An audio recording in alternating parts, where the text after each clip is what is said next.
کی زیادہ پریشان ہونے کی، اس میں الجھنے کی ضرورت نہیں ہے، واضح طور پر بالکل کلیئر سمجھ میں آنے والی چیز ہے۔ اس طرح کے مسائل ان 6 کتابوں میں درج کیے گئے جن کو ظاہر الروایہ کہا جاتا ہے، جن کی اصل ہے روایت الظاہرہ، جامع صغیر، جامع کبیر، سیر صغیر، سیر کبیر، موسوع زیادہ۔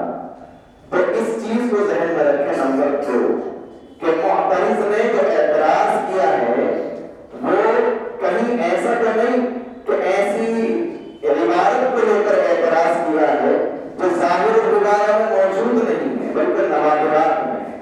امام محمد رحمۃ اللہ علیہ کی ان 6 کتابوں کے علاوہ جو اور کتابیں ہیں ان میں کچھ نوادر شمار کی جاتی ہیں، یعنی جو کم شاگردوں نے ان سے لیا ہے ان چیزوں کو، اس کے مقابلے میں اگر ظاہر الروایہ کے اندر کوئی بات آئی ہے تو ظاہر الروایہ کی بات کو قبول کیا جائے گا، اسی کو مفتہ بھی تصور کیا جائے گا، غیر ظاہر الروایہ کو چھوڑ دیں۔ 2 بات ہو گئی۔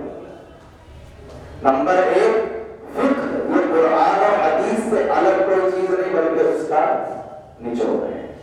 نمبر 2 جب اعتراض ہوگا تو بسا اوقات غیر ظاہر الروایہ عبارت کو لے کر اعتراض کر دیا جائے گا۔ ہمیں وہاں یہ سمجھنا ہے کہ یہ ظاہر الروایہ ہے یا غیر ظاہر الروایہ، یعنی مفتہ بھی ہے یا غیر مفتہ بھی۔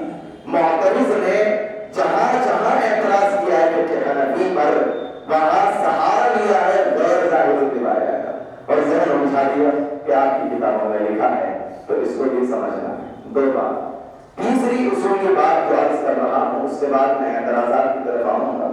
تیسری اصولی بات یہ ہے کہ مختلف چیزیں ایسی ہیں جو بظاہر جرم شمار ہوتی ہیں، بہت ساری چیزیں ہیں جو جرائم کے خانے میں آتی ہیں۔ بھائی کسی کے ساتھ بد نظری شریعت کے اعتبار سے جرم ہے، کسی کے ساتھ غلط تعلق شریعت کے اعتبار سے جرم ہے، چوری ہو، زنا ہے، شراب